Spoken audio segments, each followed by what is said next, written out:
Yeah, good to have another home game. We got Washington today. Two of our three games have come down to the last seconds. Should be a fun one. Hey, Coach. I know we don't talk about it as much, but I wanted to ask you about your coaching staff. They've just, you've mentioned them here. They've done some great work with several players on the team. What's a word that you would use to describe your staff and their efforts this season? Ooh, and very valuable, competent. They're just been, they work very well together. Yeah, obviously, I hired two assistant coaches and Chelsea Lyles and Cameron Brown who had worked with me at FGCU for a long time. So we already had a really good chemistry.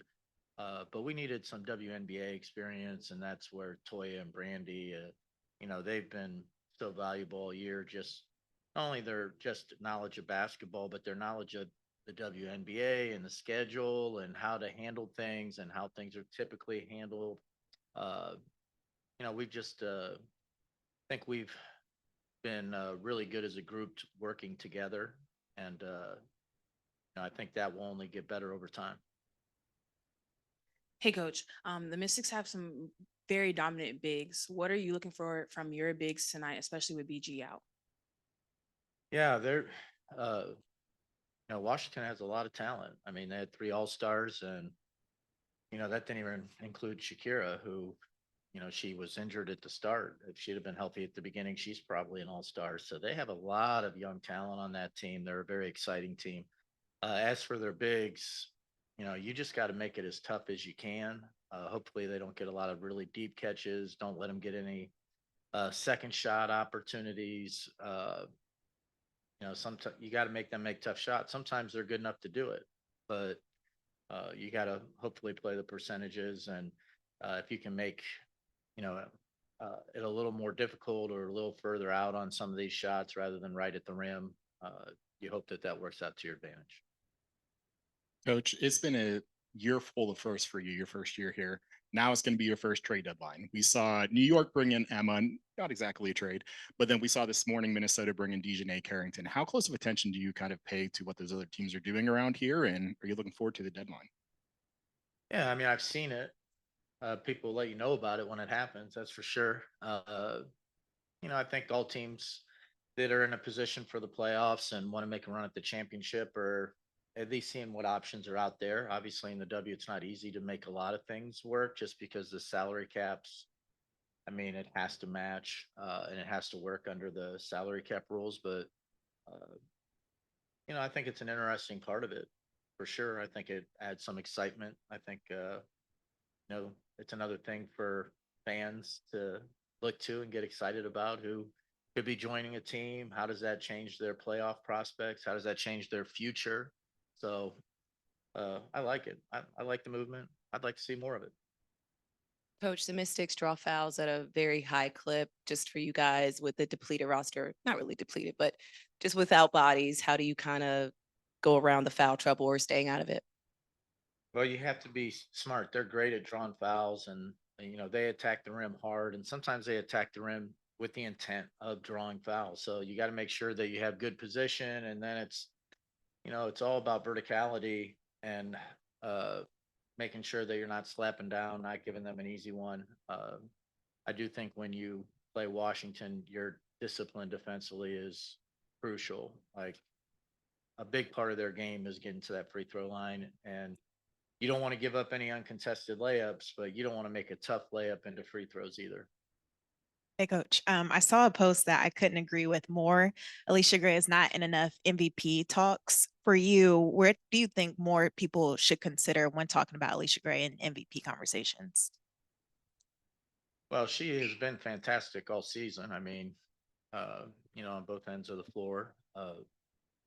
And she keeps everybody involved. She's not a scorer who's an unwilling passer. When she has somebody open, she's willing to look for assist opportunities or just move the ball to teammates to keep things going. So she's not somebody that feels like she has to get her point. She does it within a team concept.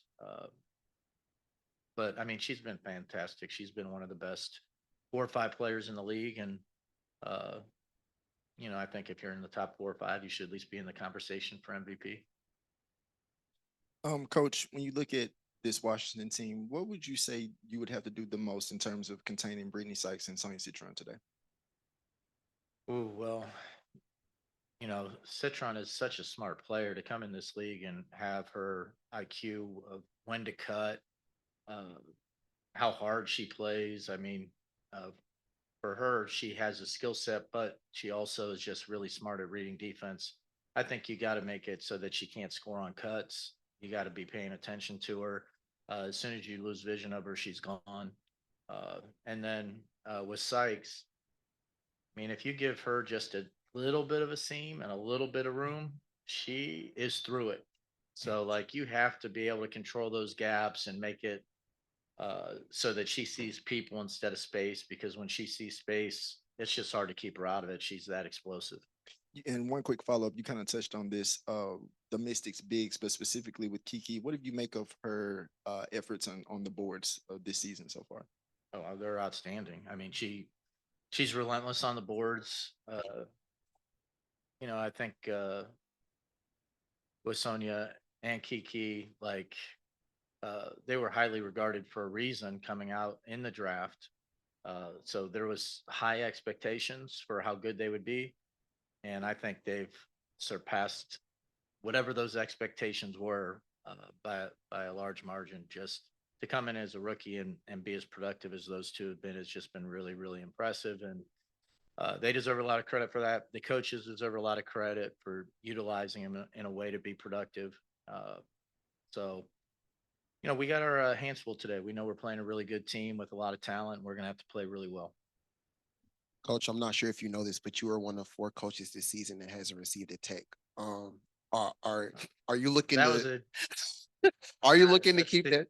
Oh, go ahead. I was going to say, let's see if I can make it through the game today. I was going to ask you, are you looking to keep that streak alive? And I guess how are you able to keep your cool on the court? Well, I think there'd probably be some coaches that argue that you should probably on occasion show a little more emotion out there, and there's a strategic time for getting technical sometimes. I just am not. I like to kind of focus on the next play because I kind of ask our players to play through bad calls and focus on the next play, what they can focus on that can actually help us win at that point. So uh, I try not to get overly involved with the officials. I'm not somebody that wants to be in their ear for the entire game and yelling at them the entire game because, in all honesty, it distracts me from what I'm trying to pay attention to. And like, I'm trying to pay attention to, hey, is there something that we can do on the next possession that might get us an easy basket? And if all my focus is on how bad the last call was, or if I agree with it or disagree with it, I think it kind of distracts me from what I'm actually there to do. Thank you, guys.